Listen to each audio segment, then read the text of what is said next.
자, 반갑습니다. 오늘도 한번 열심히 달려보도록 합시다.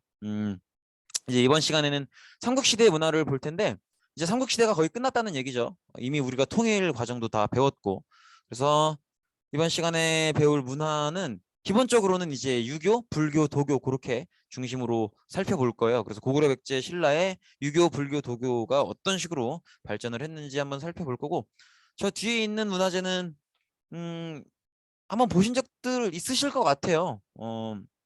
예전에 제가 이제 고등학교 다닐 때는 고등학교 국사교과서에 저게 많이 있었는데, 어쨌든 저것도 어떤 유물인지 한번 뒤에서 살펴보도록 하고, 천천히 보도록 할 텐데, 이번 시간은 그냥 좀 편안한 마음으로 이렇게, 사이버로 박물관 왔다, 뭐 이렇게 생각, 온라인으로 박물관 왔다, 이렇게 생각하시고 편안하게 보시면 될 것 같아요.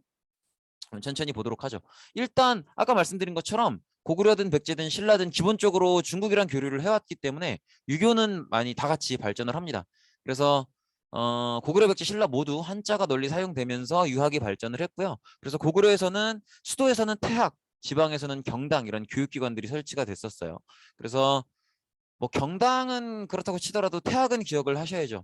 소수리망 때 이제 개혁 과정의 하나로서 유능한 인재를 길러내기 위해서 설치를 했었죠. 그리고 경당이 처음 설치된 시점이 언제인지는 조금 모호해요. 근데 경당이 역사 기록에 처음 등장하는 건 장수왕 때부터인데 장수왕 때 이전에도 경당이 없었을 거다라고 확신은 못해요. 그러니까 경당은 언제 설치했었는지는 조금 모호하지만 어쨌든 교육기관으로 설치가 되어 있었다라는 거 생각하시면 되겠고, 보통 이제 태학을 대학 수준의 교육기관으로 보고 경당을 이제 초중등 교육기관 정도로 봅니다. 그래서 그 정도 생각하시면 되겠고, 그다음에 백제는 이제 오경 박사라는 걸 두었어요. 여기서 말하는 오경이라는 건 유교의 5가지 경전을 얘기해요. 시경, 서경, 역경, 예기, 춘추 이렇게 5개를 얘기하는데, 뭐 여러분들이 이 5개의 경전 이름을 아실 필요는 없고요. 어쨌든 이렇게 유교 경전 5개의 경전을 잘 알고 있는 박사급으로 알고 있는 그런 사람들이라는 의미예요. 이렇게 오경 박사를 일부러 두어서 사람들에게 유교 경전을 가르치고 이런 모습을 보였습니다. 그리고 신라는 마땅히 어떤 시스템이나 체계가 보이지는 않아요. 근데 임신서기석이라는 게 발견이 돼서 이 임신서기석이라는 건 뭐냐면 여기 뭐 내용이 나와 있기는 한데, 뭐 쉽게 얘기하면 이런 거예요. 그러니까 신라 시대 청소년들이 친구들끼리 이제 우리 진짜 공부해야 돼. 뭐 우리 진짜 열심히 공부하자 이렇게 다짐을 적어 놓은 뭐 그런 거라고 보시면 돼요. 그래서 저 비석의 내용을 보면은 누구 친구랑 누구 친구는 몇 월 며칠까지 뭐 어떤 내용을 뭐 어느 쪽까지 열심히 읽겠습니다. 뭐 이런 내용이 나와 있어요. 이렇게 내용을 좀 가져와 봤는데 뭐 나름대로 두 사람이 함께 맹세해서 기록한다. 뭐 충돌을 지키고 뭐 열심히 공부하겠다 뭐 이런 내용들이 나와 있죠. 그래서 마지막 줄을 보시면 시경 뭐 상서 예기 춘추전을 차례로 3년 동안 습득하기로 맹세하였다. 이렇게 우리 열심히 유교 공부해 보자 뭐 이런 내용들을 약속으로 담고 있는 거죠. 그래서 어떤 이미지로 보시면 되냐면, 왜 그럴 수 있잖아요. 여러분들도 뭐 시험 기간 되면은 막 뭐 수학 시간에 배웠던 뭐 피타고라스의 정리, 뭐 근해 공식 아니면 뭐 삼각함수 뭐 이런 것들 내용 이렇게 핵심적으로 적어가지고 정리해두고 다닐 수 있잖아요. 근데 그걸 예를 들어서 어쩌다가 뭐 노트를 잃어버리던지 아니면 졸업하고 나서 어디 한 켠에 뒀든지 했는데 그게 한 4, 500년 지나서 그 노트가 발견이 됐어. 그러면 4, 500년 뒤에 역사학자들은 그 노트를 보고 4, 500년 전에 학생들은 뭐 근해 공식, 뭐 삼각비 이런 것들을 공부했구나. 이런 것들을 알 수가 있겠죠. 어쨌든 그런 어떤 문화 유적이라고 보시면 돼요. 그리고 삼국시대 역사서인데 나름대로 이제 자기들의 역사 내용을 쓴 거죠. 근데 이제 고구려 같은 경우에는 육이라는 역사책이 이미 있었고요. 이제 고구려의 왕조 계보를 좀 자세하게 적은 역사책이라고 해요. 그리고 이 유기를 이 100권이나 된다고 해요. 그래서 이 유기를 조금 간추려서 영양왕 때 신집이라는 역사책을 만듭니다. 영양왕 때면 이제 수나라랑 막 갈등이 있고 수나라 살수대첩을 겪어내고 을지문덕이 그 시기가 영양왕 때예요. 왜 이 얘기를 하냐면 삼국시대의 역사서들은요, 대체로 그 나라가 굉장히 전성기를 한창 날리던 때거나 아니면 중요한 전쟁을 앞두고 있거나 뭐 그런 때에 자신감을 뿜뿜하기 위해서 쓰는 경우들이 많아요. 특히나 백제와 신라는 정확하게 전성기일 때 역사가 쓰여져요. 역사책이. 그러니까 이런 거라고 보시면 돼요. 이제 여러분들도 뭔가 이렇게 페이스북에 스토리 올리거나 아니면 이렇게 인스타에 뭐 올리거나 할 때 뭐 안 좋고 우울한 걸 올릴 때도 있고 뭐 저격글을 올릴 때도 있고 하겠지만은 대체로는 내가 기분 좋았던 거, 내가 좀 자랑할 만한 걸 올리잖아요. 그러니까 그런 거라고 생각하시면 돼요. 한창 잘 나갈 때 자기네 역사를 가장 자랑스러운 지점들을 모으고 모아서 이제 역사책으로 펴내는 거죠. 그래서 그렇게 생각해 보면 백제는 석이라는 역사책을 고응이라는 사람이 썼는데 언제 썼겠어요? 우리가 앞에 들은 내용을 생각해 보면 이 책은 처음 보지만 언제 저 책이 쓰여졌을지는 느낌이 오죠. 언제겠어요? 근초고왕 때죠. 신라도 마찬가지예요. 신라도 거칠부라는 사람이 국사라는 역사책을 쓰는데 요거 이름을 넣어드릴게요. 이름이 좀 특이하죠? 거칠부? 어쨌든 거칠부라는 사람이 국사라는 역사책을 쓰는데 언제 썼겠어요? 어느 왕 때 썼겠어요? 신라의 전성기일 거 아니에요? 그러니까 진흥왕 때죠. 그래서 진흥왕 때 신라의 국사라는 역사책이 나오게 됩니다. 거칠부라는 사람이 쓴 거죠. 그렇게 보시면 되겠고, 그리고 고대 국가들은 천문현상에 대한 관심이 되게 많아요. 일단 기본적으로 농업국가이기 때문에 그래요. 왜냐면 밤하늘을 보시면 뭐 그냥 뭐 너무 이쁘다 뭐 이렇게 생각할 수도 있겠지만 과학 선생님께 여쭤보시면 정확하게 알겠네요. 그 1년 12달에 밤하늘이 조금씩 변하죠. 그죠? 그래서 달이 뜨는 위치도 조금씩 변하고 이런 것들 과학 교과서에 아마 나와 있지 않나요? 근데 이런 1년 12달의 변화를 정확하게 알아야 1년 12달 동안 계절의 변화, 온도의 변화, 또 날씨의 변화 이런 것들을 정확하게 파악할 수 있거든요. 그래야 농업을 잘 이끌어갈 수 있기 때문에 그런 면이 있고, 그리고 또 뭐 해성 같은 것들은 규칙적으로 등장을 하잖아요. 그래서 그런 것들을 정확하게 예측하고 또 파악할 수 있어야 왕의 능력이 있다라고 봐요. 그래서 고대 국가들은 천문현상에 대한 관심이 굉장히 많아서 그런 흔적들을 볼 수가 있어요. 그래서 왕실의 권위, 또 농업을 위한 기상 예측 이런 것들 때문에 천문현상에 굉장히 관심이 많다는 거. 그래서 이 시기부터 이미 알고 있는 거죠. 사실은 이제 밤하늘이 그냥 멀거니 별이 떠 있는 게 아니라 별이 나름대로 1년의 규칙성을 가지고 움직이고 있고, 그걸 통해서 우리가 1년의 계절 변화나 이런 것들을 파악할 수 있다는, 시기의 변화와 흐름을 파악할 수 있다는 걸 알 수 있는 거죠. 그리고 이런 것들을 바탕으로 달력도 만들고 하는 거예요. 그래서 천문현상에 굉장히 많은 관심을 보이는데, 일단 고구려도 지금 남아있지는 않지만 천문도라는 이제 별자리를 그린 별자리 지도를 그렸었다고 하고요. 그다음에 고구려의 무덤, 고분이 이제 무덤이에요. 그래서 무덤에 있는 벽화들을 보면 별자리 그림을 그려져 놓고 있는 게 굉장히 많이 보여요. 그래서 고분 벽화에 있는 별자리 그림들도 천문현상에 관심이 있었구나라는 걸 알 수 있는 흔적이고요. 그다음에 신라는 여러분들이 알고 계신 첨성대가 대표적이죠. 그래서 선덕여왕 때 만들었다고 하는 첨성대를 볼 수가 있고, 이게 첨성대죠. 근데 사실 첨성대는 일단 기본적으로는 별을 관측하는 기관으로 알려져 있는데 실제로는 어디에 쓰였을지 학자들 간의 의견이 조금 분분한 게 있어요. 왜냐면 아무래도 별을 관측하는 거면 아무래도 조금이라도 더 높은 지대에 건설을 해야 맞지 않을까 싶은데, 그런 완전 평지에 있거든요. 그런 면들도 조금 의심이 있고 해서 과연 첨성대 진짜 용도는 무엇이었을까 하는 새로운 의혹을 던지는 학자들도 굉장히 많이 있습니다. 근데 어쨌든 아직은 기본적으로는 별자리를 관측하는 용도로 건축이 됐을 거다 이렇게 파악하고 있고요. 경주에 가시면 볼 수 있습니다. 밤에 보시면 되게 예뻐요, 첨성대. 그렇고, 그다음에 아까 말씀드렸던 고구려의 무덤, 이 무덤을 고분이라고 해요. 오래된 무덤을 고분이라고 하는데 고구려의 무덤들에 있는 별자리 그림을 별자리라기엔 좀 그렇죠. 근데 상징적으로 그려 넣은 거예요. 그래서 해와 달 그리고 별자리들 이렇게 그려 넣은 거죠. 그래서 별자리 그림을 볼 수가 있죠.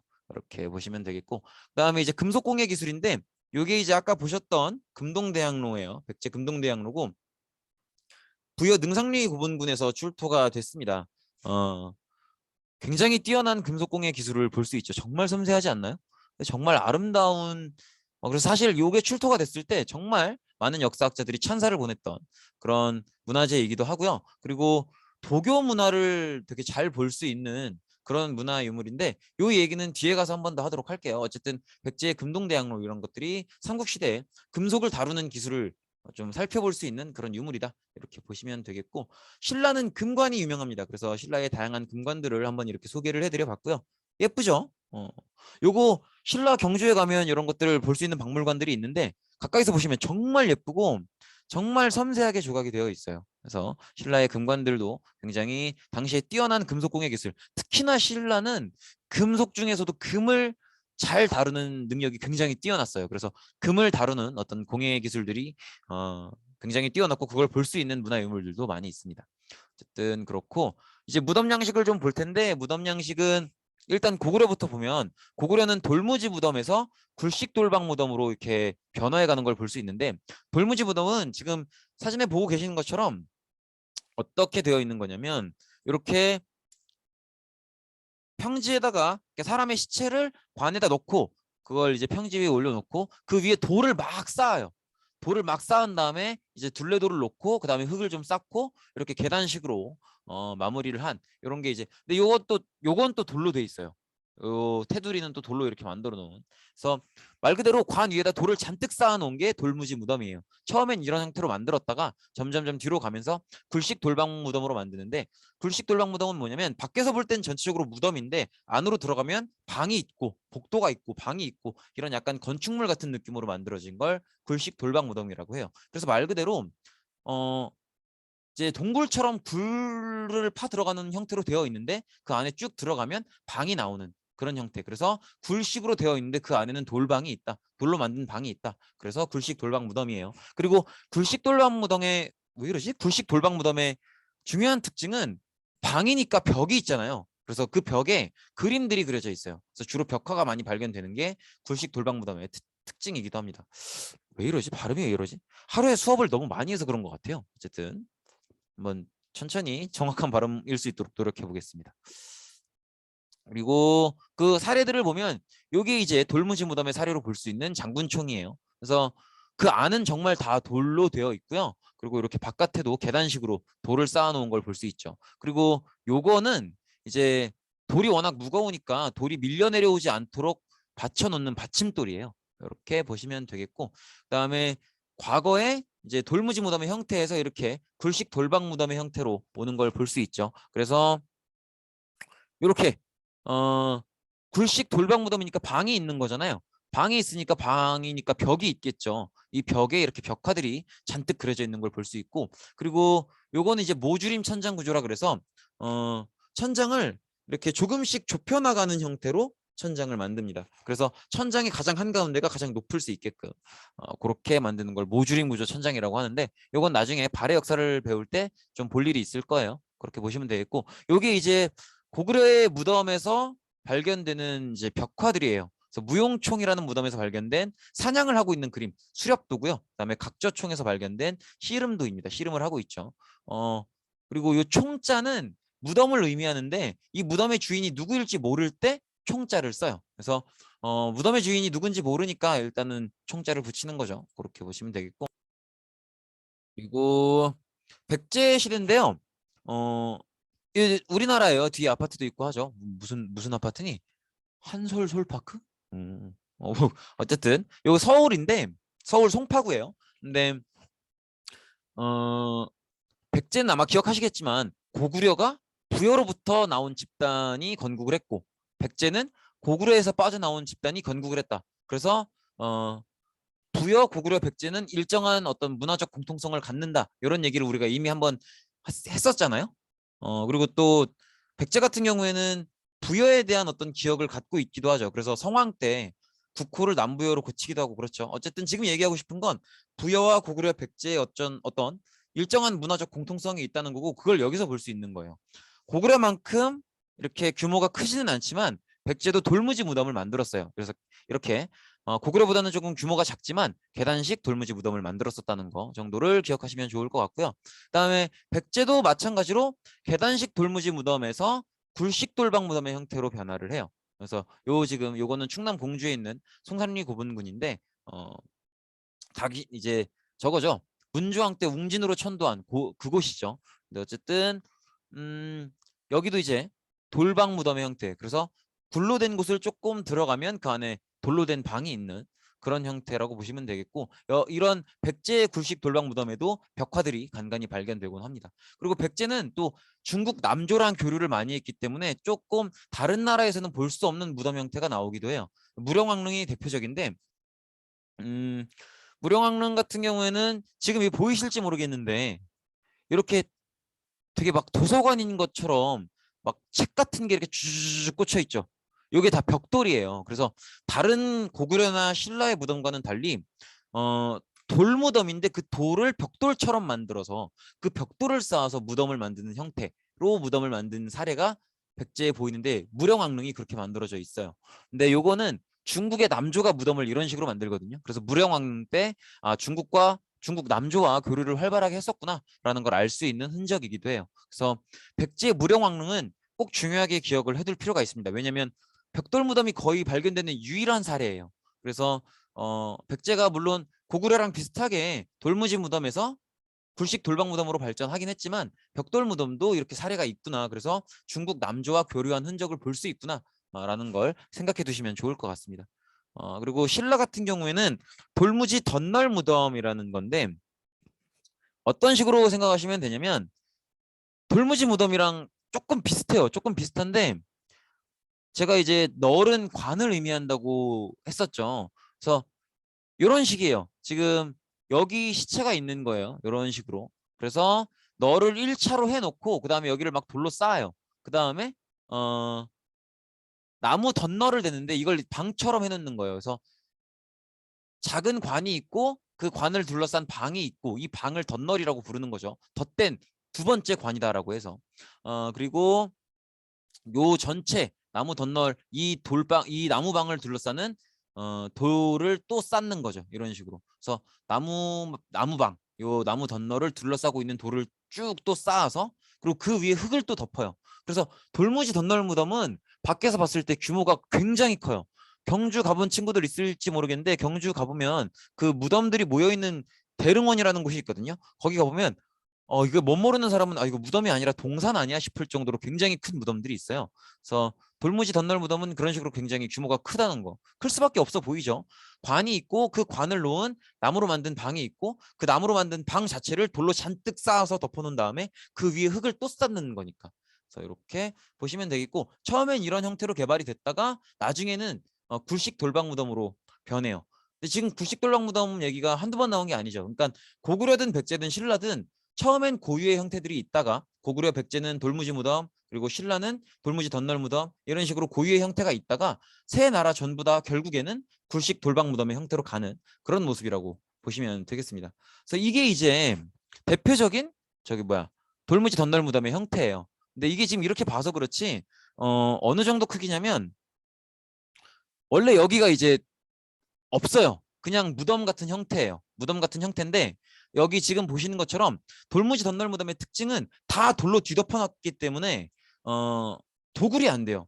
도굴이 안 되고 그리고 그 안에 나무 덧널이라 그래서 나무로 된 방이 있잖아요. 그걸 깨고 들어가면 그 안에 부장품들이 엄청나게 많아요. 그래서 도굴이 어렵고 그리고 안에 부장품이 많기 때문에 한번 이제 정식으로 국가 허가를 받아서 연구를 위해서 발굴을 하면 유물이 쏟아져 나와요. 그래서 요 지금 보고 계시는 무덤은 천마총이라는 건데 총자가 붙어 있죠. 이 무덤 주인이 누군지는 몰라요. 근데 되게 높은 사람이었을 것 같아요. 근데 어쨌든 누군지는 정확하게 모르는데 유물이 쏟아져 나와서 그걸 이제 일반인들에게 보여주기 위해서 이 무덤을 이제 개보수를 해서 박물관 형태로 만든 거예요. 그래서 일로 들어가서 일로 나오는 박물관 형태로 만든 건데 이건 후세의 사람들이 최근에 들어와서 이렇게 만든 거고 원래는 그냥 무덤의 형태고 이 무덤의 크기는 대체로 어느 정도 되냐면 이거 저 이제 고등학교 때 실제로 갔다 왔었는데 여기 입구잖아요. 한 요 정도 된다고 보시면 돼요. 그러니까 사람이 이 정도인 거니까 무덤이 얼마나 큰 거예요. 그러니까 이렇게 굉장히 대규모로 무덤을 만드는 게 돌무지 덧널 무덤의 특징이다 정도 보시면 될 것 같고 이렇게 무덤이 쏟아져 나오는 걸 볼 수 있죠.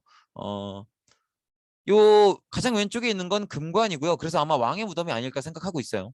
그다음에 가운데 있는 건 말다래라는 건데 이게 뭐냐면 말 등에 이렇게 덮어놓는 가죽 같은 거예요. 그래서 말이 이제 막 진흙 같은 곳을 달리면 진흙이 말한테 튀지 않게끔. 근데 거기에 이렇게 백마의 그림이 그려져 있잖아요. 이게 하늘의 말이라 그래서 이걸 천마도라고 생각하고 여기서 이름을 따서 천마총이라고 붙인 거예요. 어쨌든 이런 유물들도 발견이 되고 그다음에 유리잔도 발견이 되는데 유리는 당시에 유리 만드는 기술은 고대 로마에서 가지고 있었거든요. 그래서 로마와 직접 교류를 한 것까지는 아닐지라도 신라 같은 경우에는 대외 상업 교류도 활발하게 한 걸로 알려져 있는데 그래서 막 울산항도 개발을 하고 그랬던 걸로 알려져 있는데 로마의 상품이 흘러 신라까지 온 게 아니겠느냐 이런 연구 결과들도 발표가 되고 있어요. 어쨌든 돌무지 덧널 무덤은 굉장히 도굴이 어렵고 그래서 국가의 정식 허가를 받아서 연구를 위해서 발굴을 하면 유물들이 쏟아져 나오는 그런 특징이 있다라는 거 보시면 되겠고 그리고 요게 이제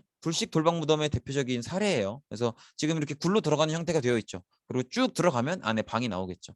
이렇게 보시면 되겠고, 그리고 이제 여러 나라와 교류하는 모습을 볼 수 있는데 가장 대표적으로 이제 볼 수 있는 게 고구려가 중앙아시아에 있는 국가들과 교류하는 모습을 조금 볼 수 있어요. 그 사례를 볼 수 있는 게 이제 요거거든요. 그래서 여기 이제 사마르칸트라는 중앙아시아 도시에 가면 아프라시아 궁전이 있어요. 그 궁전에 그려진 벽화인데 이 지금 네모 박스, 하얀색 네모 박스가 쳐져 있는 저 사람들이 고구려 사람인 것으로 추정이 돼요. 그래서 굉장히 대외 교류도 활발하게 했었구나라는 걸 알 수가 있죠. 이 정도 보시면 되겠고, 백제는 늘 말씀드렸던 것처럼 중국 남조 그리고 일본이랑 굉장히 많은 교류를 했었고, 특히나 우리가 앞서서 봤었던 무령왕릉 벽돌무덤 기억하시죠? 그런 사례를 봤을 때 중국 남조와 꾸준히 그리고 활발하게 교류를 했었구나라는 걸 알 수 있죠. 여기가 남조예요, 여기가. 그래서 백제는 이 남조와 꾸준히 교류를 했었다라는 걸 알 수 있고요. 그다음에 일본과도 굉장히 활발하게 교류를 했었다는 걸 알 수 있고, 그리고 신라는 아무래도 중국이랑 진흥왕 이전에는 직접 교류를 할 수 있는 상황이 아니었잖아요. 그래서 고구려, 백제를 통해서 중국 문화를 수용하는 그런 모습을 볼 수가 있습니다. 이렇게 보시면 되겠고, 그리고 이런 식으로 특히나 신라는 중국 문화를 직접 받아들이게 된 계기는 언제였겠어요? 이렇게 진흥왕 때 한강 유역을 차지하면서 당항성 설치하고 뭐 이러면서 중국 문화와 직접 교류하고 직접 받아들일 수 있는 계기가 됐던 거죠. 그렇게 보시면 되겠고, 그리고 일본어로 문화를 전파한 걸 보면 백제가 가장 많이 전파를 하는데, 백제는 우리가 이미 봤던 것들이죠. 그래서 근초고왕 시기에 아직기, 왕인 이런 사람들을 보내서 유학을 전파했었고, 그다음에 성왕 때 노리사치계를 보내서 불교를 전파했었고, 그다음에 무왕 때 의자왕 전의 왕인데 이제 백제 후기의 왕이에요. 근데 이때 이제 관륵이라는 사람을 보내서 불교의 여러 가지 서적들 그리고 천문, 지리 이런 것들을 전파하는 모습을 보입니다. 그리고 고구려도 나름대로 이제 영양왕 시기에 담징이라는 인물을 보내서 뭐 종이나 먹 이런 제조법들을 보내고, 또 호류사라는 절에서 금당 벽화를 그리기도 해요. 그러니까 호류사라는 절에 부처님을 모신 건물이 금당인데 그 금당에 벽화를 그리기도 합니다. 여기 이제 일본 호류사에 있는 금당 벽화예요. 담징이 그렸다고 하는. 그렇게 보시면 되겠고, 그리고 신라는 일본과 교류가 가장 적었는데 이렇게 배 만드는 방법이나 제방 쌓는 기술을 전해줬다고 하죠. 이렇게 보시면 되겠고, 그리고 가야는 일본의 이제 굽다리 토기의 어떤 토기 제작술을 전해줘서 이게 이제 일본의 아스카 문화에서 볼 수 있는 스에키 토기를 만드는데 좀 영향을 끼치지 않았나 이렇게 보고 있습니다. 이렇게 보시면 되겠고, 그냥 가벼운 마음으로 보세요. 양이 너무 많죠. 그냥 가벼운 마음으로 보시면 돼요. 그렇고, 그 다음에 불교가 전래된 걸 좀 봐야 될 텐데 요거는 기억하셔야죠. 고구려 때 불교를 공인한 왕은 혹시 소수림왕이었죠. 백제는 심유왕이었죠. 신라는 불교를 공인하게 되는 게 2차 돈의 순교로 언제였죠? 법흥왕 때였죠. 이렇게 보시면 되겠고, 그래서 불교를 세 나라 다 공인을 했기 때문에 불교 관련된 문화재들이 많아요. 그중에 이제 사찰을 보면 신라는 진흥왕 때 황룡사가 가장 대표적이고, 황룡사는 지금은 이제 고려시대 때 불타서 지금은 없어요. 지금은 절터만 남아 있고, 그리고 또 이렇게 백제 같은 경우에는 익산에 무왕 때 지었던 미륵사지가 남아 있고요. 지금은 이제 탑만 남아 있는데 어쨌든 이런 절들이 있고요. 그 다음에 탑 같은 경우에는 고구려는 거의 주로 목탑을 만들었기 때문에 긴 역사가 흐르면서 불타는 경우들이 많아서 남아있는 게 거의 없어요. 그리고 돌로 탑을 만들었던 백제나 신라의 탑들이 조금 남아있는 거죠. 그래서 백제 같은 경우에는 이렇게 정림사지 5층 석탑이나 꽤 크죠. 이 아래 사람들 비교해서 보면. 아니면 이제 익산의 미륵사지 석탑 같은 것들이 대표적으로 남아있죠. 이렇게 탑의 사례들을 조금 봤고요. 그리고 신라 같은 경우에는 황룡사 구층 목탑이 가장 대표적인데, 사실 뭐 여러분들이 얼른 생각하시기에는 석가탑이나 다부탑 떠올리실 수 있는데 그건 신라 시대, 삼국시대 탑들이 아니고요. 통일신라 시대의 탑이에요. 그래서 여기서는 소개하지 않는 거예요. 신라 같은 경우엔 황룡사 구층 목탑 선덕여왕 때, 근데 아까는 황룡사를 진흥왕 때 지었다 그랬잖아요. 근데 선덕여왕 때는 이미 있는 황룡사에다가 구층 목탑을 지은 거예요. 근데 이것도 고려시대 때 불타서 지금은 남아있지 않고, 제가 알기로는 조만간 복원 예정에 있다고는 들었습니다. 어쨌든 이런 탑들이 있었다라는 거 보시면 되겠고, 그리고 신라에서 볼 수 있는 대표적인 탑으로 또 경주에 있는 분황사의 모전석 탑을 볼 수가 있어요. 이 모전석 탑도 특이한 게 요 지금 자세히 보시면 벽돌로 되어 있는 걸 볼 수 있죠. 근데 이게 또 돌을 깎아서 만든 벽돌도 아니에요. 이제 진흙으로 벽돌을 말려서 만드는 거거든요. 그래서 진흙으로 만든 벽돌로 만든 석탑이라서 모전 석탑이라고 해요. 그래서 이 전이라는 게 벽돌이라는 의미고요. 모는 흉내냈다 이거예요. 그래서 벽돌을 돌로 깎은 벽돌이 아니라 흙을 뭉쳐서 말려서 만든 벽돌로 석탑을 만들었다. 이렇게 보시면 되겠죠. 그래서 분황사 모전 석탑도 한번 보실 수가 있고, 그다음에 불상 같은 경우에는 고구려는 연가 7년명 금동열의 입상이라는 게 있는데 이게 지금 사진에 보고 계신 게 그 불상이에요. 근데 이게 왜 이름이 연가 7년명 금동열의 입상이냐면 요 명자가 요렇게 쓰는데 색일 명자예요. 그래서 여기 색일 명자고 이거는 이제 재료를 얘기하죠. 금동으로 만들었다 이거예요. 그리고 열에는 부처님이라는 의미고요. 입상은 서 있는 모양이다 이런 의미예요. 그래서 연가 7년이라는 글자가 쓰여져 있는 새겨져 있는 금동으로 만든 부처님이 서 계신 불상이다 이거죠. 이렇게 보시면 되겠고, 그래서 고구려에서 가장 대표적이고 연가 7년명 금동열의 입상은 정말 시험에 많이 나오는 한능검에 되게 많이 출제되는 그런 문화재이기는 합니다. 이렇게 보시면 되겠고, 그 다음에 백제의 불상으로는 충남 서산에 있는 마해 삼존 불상이 가장 유명한데, 마해라고 하면 이 돌에다가 깎아서 만든 불상을 마해라고 해요. 그래서 마해 깎아서 만든 삼존 세 분의 부처님을 모신 불상이다. 그래서 마해 삼존 불상도 백제의 미소라 그래서 백제를 상징하는 그런 유물이기 때문에 굉장히 중요하죠. 그렇게 보시면 되겠고, 그다음에 신라에는 경주 배동에 삼존열의 입상이라는 게 있는데 이것도 그냥 있구나 이렇게 그냥 너무 부담 느끼지 마시고 이런 불상도 있구나 이렇게 생각하시면 될 것 같아요. 그리고 삼국시대에는 도교도 전래가 되는데 도교는 그냥 간단하게 보시면 돼요. 제자백과 중에 제자백과 배웠던 거 기억은 나세요? 춘추전국 시대 때 이렇게 막 실력 있는 인재 등용하려고 하고 그러면서 다양한 학문들이 발전을 하죠. 그때 발전됐던 것 중에 하나가 노장사상이죠. 노자의 노장사상을 보면 굳이 뭘 그렇게 하려고 하냐, 뭘 억지로 하려고 하지 말자. 이제 이런 사상이잖아요. 이런 사상이 종교로 발전하면서 옥황상제, 뭐 신선 이런 여러 자연적인 신을 믿는 종교가 됐는데 이 되게 사람을 마음을 편안하게 하고 자연적인 신을 믿는 그런 종교죠. 근데 이게 이제 유교, 불교랑 더불어서 한국, 중국, 일본 이 지역에서는 되게 나름대로 3대 전통 사상 체계 중에 하나로 자리를 잡습니다. 그래서 이 도교가 영향을 끼친 문화재로 볼 수 있는 게 이제 고구려에서는 강서대묘의 사신도라는 게 있어요. 그림이거든요. 근데 강서대묘라는 요 무덤 안에 이제 벽화로 그려져 있는 거예요. 자, 그러면 강서대묘의 무덤 양식은 뭘까요? 굴식 돌박 무덤이 되겠죠. 그래서 굴식 돌박 무덤인 강서대묘의 그 무덤 안에 방에 이제 사신도라는 벽화가 그려져 있는 거죠. 그래서 이 사신도는 도교에서 모시는 사방을 지켜주는 신이에요. 그래서 이 사신도가 강서대묘에 그려져 있는 걸 봐서 고구려도 도교의 영향을 받고 있구나라는 걸 알 수 있죠. 요게 이제 현무, 그다음에 청룡, 그다음에 주작, 이 주작이 그려져 있는 쪽이 이 방의 입구예요. 그리고 백호 이렇게 네 개의 나름대로의 도교에서 믿는 신을 그려놓은 벽화를 볼 수 있죠. 한 번 더 볼까요? 현무, 청룡, 주작, 백호입니다. 이렇게 보시면 되겠고, 그리고 요 강서대묘의 천장을 보면 황룡과 연꽃을 또 그려놔서 여기서도 또 도교를 느낄 수가 있는 거죠. 이렇게 보시면 되겠고, 백제 같은 경우에는 아까 보셨던 금동대학로 그리고 산수문전 이런 것들이 도교의 흔적을 알 수 있는 대표적인 무덤인데, 무덤이 아니고 문화유물인데, 지금 이 금동대학로를 보면 이 아랫부분은 말 그대로 향을 피우는 향로고요. 이 향로의 뚜껑 있죠. 요게 이제 용봉산이라 그래서 뭐 산 이름을 아실 필요는 없는데 용봉산이라 그래서 도교에서 되게 신성시 여기는 산이에요. 그리고 요것도 지금 도교에서 신성시 여기는 영물 같은 그런 어, 동물이고, 그래서 이 문화유물 자체가 굉장히 도교를 상징하고 있는 그런 유물이라고 볼 수 있고, 여기서도 마찬가지예요. 되게 자연을 이렇게 자연 풍경을 그려놓고 있죠.